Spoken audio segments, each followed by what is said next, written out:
First, I love lasers. I think they have become a very powerful tool, and because of the new advances in lasers, the recovery is much quicker than it used to be, and the downside is much less than it used to be. So nowadays, most lasers are fractionated, which means that the dose that is delivered is altered and attenuated.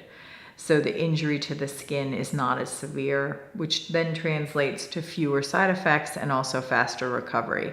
I really like the fractionated erbium laser for both scars and brown spots, and it does a great job of eliminating them and making them look better.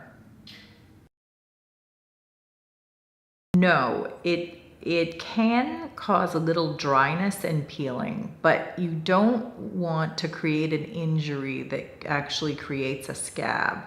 So what it does is lasers are very cool in that they specifically target what you're attempting for them to target. So in this case, it's the melanin or the dark area of the skin.